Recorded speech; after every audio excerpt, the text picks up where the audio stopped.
One of the biggest questions that everyone has had so far is when Togashi plans on ending the Succession War. I've heard 20 chapters, I've heard 50 chapters, but to be completely honest with you, the way that Togashi continues adding more and more depth to this plot every new chapter that we get, it makes it seem like this could generally go on for another 100 or 200. The Phantom Troop, the Haley, and then the other Mafia families, Hisoka, all of these different wild cards that are playing underneath Tier 1 and underneath the Succession War are slowly heating up more and more to the point that this conflict is next to inevitable to start interfering with the princes that are going on in Tier 1. And as we see, Chrollo's dead set on interfering with the Succession War, whether it ends up being a good idea or not. And it's pretty clear how much chaos they're actually proving when it's only been about 2 weeks, just based on how critical the Mafia family has been trying to follow them, keep up on their tracks, and make sure that they're at least moving in ways that they can control. I mean, we already saw this chapter how just the Phantom Troop just trying to treasure hunt and kill Hisoka has already led to the death of a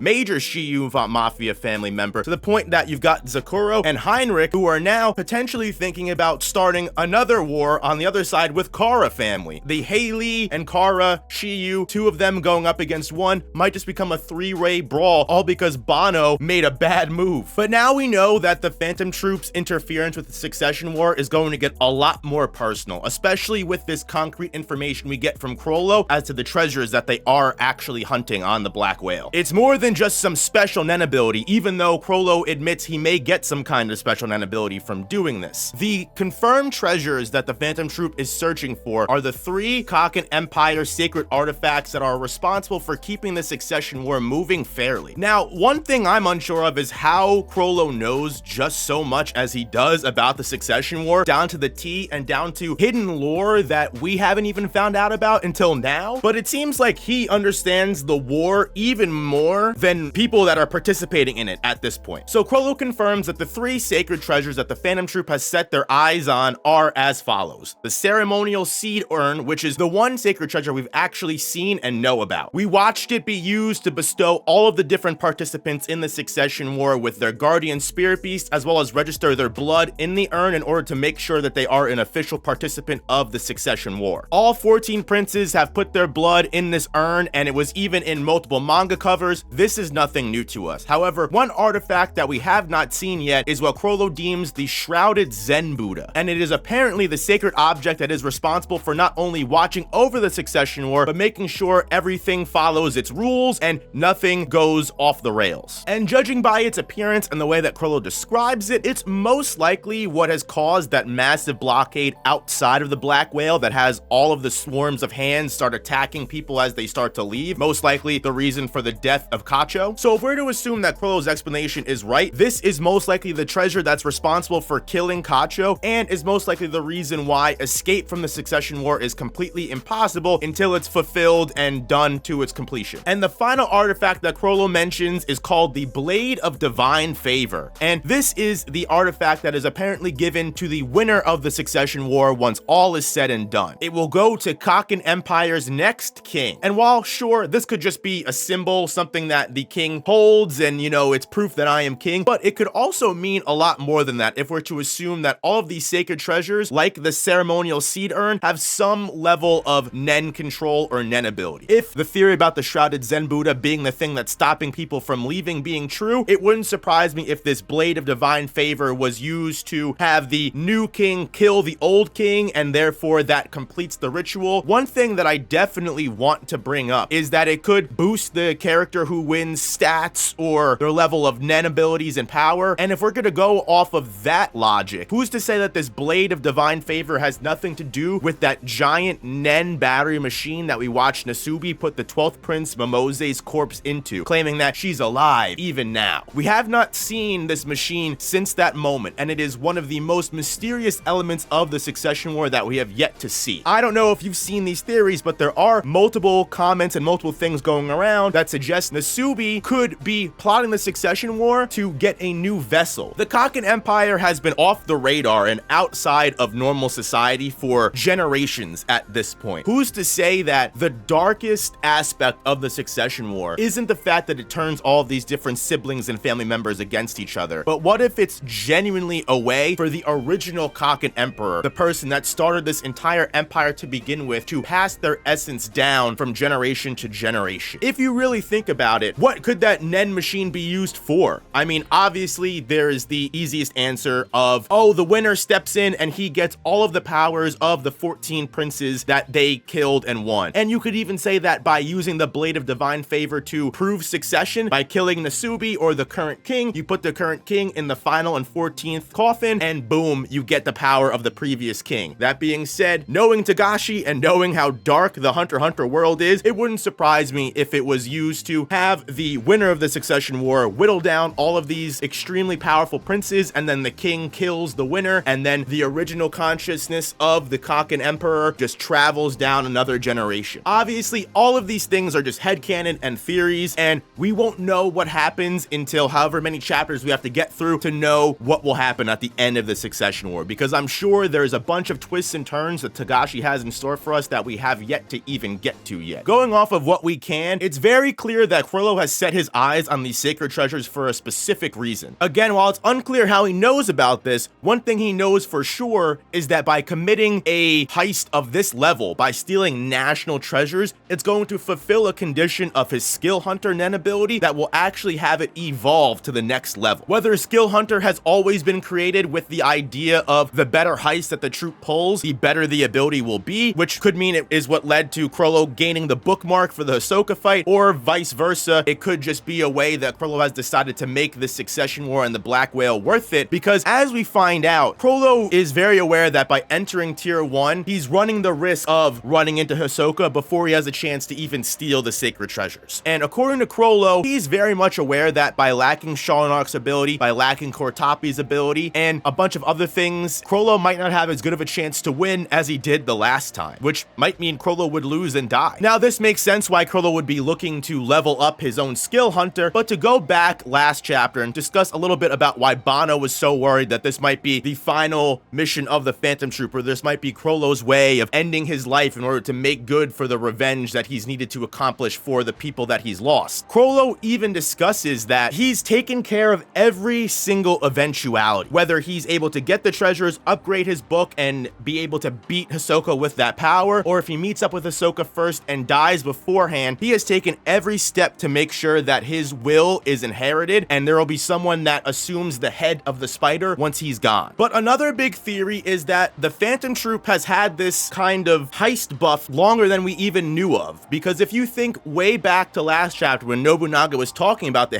Lee family, one thing the Kara family is so off-put by is how easily the Phantom Troop is able to figure out the Lee's plan and figure out what they're doing and how they're deviously killing all of these different people. And sure, the Kara Mafia family mentions that, damn, you make me feel like a stand-up citizen. But what could also be going on is that the Succession War could be similar to how the Phantom Troop has gained all of this power and all of this notoriety. If Chrollo's Skill Hunter evolves by the level of heist that they get, maybe that's the reason why they genocided the Kurta clan to begin with. Sure, they've become desensitized to all of this massacring and killing they've done, but if you think about it, if the level of treasure that we get equals the level of power that Chrollo gains, taking on all of the different Scarlet Eyes of this legendary Kurta clan may be part of the reason that the Phantom Troop has become so strong as they are. Succession War, Contagion, all of these abilities and things that we've just been so interested in throughout the Succession War are all things that the Phantom Troop has taken into consideration and even done before. It's just now we're seeing these things be used in Nen abilities for the Kaken Empire, where previously the Phantom Troop has just been making different Nen contracts and different Nen conditions to continually power themselves up, and they're like, oh, no wonder why we know all of this stuff. We've done all of this before. Whatever Chrollo plans to do, or whatever the Phantom Troop's true goal to come out of this entire situation with, I know that his resolve right now is unmatched, and that's part of the reason why we see this dark aura Chrollo in these pages. Chrollo is continually using this ability he stole from some woman that allows him to locate his ideal match and talk to them no matter where they are or when they are in the world. Now, Chrollo is struggling to find this person. He can't connect, but at the very last page of the chapter, he does, and that signals his way to move towards tier 1. Chrollo is really admitting that he he's just wavering between bloodlust and patience at this point. Like, he literally wants to take things seriously and let things come to him and play the heist as smart as he can, but also at the same time, he wants to kill Hisoka, knowing that even if he dies, the spider will not only live on, but grow in strength and power and notoriety. He's got nothing to lose. It's like the two sides of Chrollo are fighting for supremacy in this very moment. Who knows if going to tier 1 is going to have Chrollo interact with the succession war, interact with the different princes that are moving on, but one thing I do know is that entering tier 1 is not only going to put Chrollo potentially up against Hisoka. I think one of the most interesting encounters for the entire series so far would be Chrollo with all of his nen back and on the succession war black whale meeting up with Kurapika. How in the hell would that go? Or the trio, Kurapika, Hisoka, and Chrollo, all just walking down a hallway and somehow meeting up with each other at the very moment. Anyway, sorry guys, the chapter came out a little bit early, so I know this might be a little bit discombobulated compared to my previous reviews and videos. I will be streaming tomorrow on the main channel, so go check that out. I'll have a little bit more concrete info and notes after I've had some time to research, but I wanted to get this video out to you guys as soon as I can because I know you're all hyped to see Dark Chrollo in the Succession War, and you best believe I am too. Hit that like button, subscribe if you don't want to miss any of the future Hunter x Hunter segments that will be showing up. Check out the main channel if you want to see any other kind of content that I may do, and I will see you guys in the next one. Peace.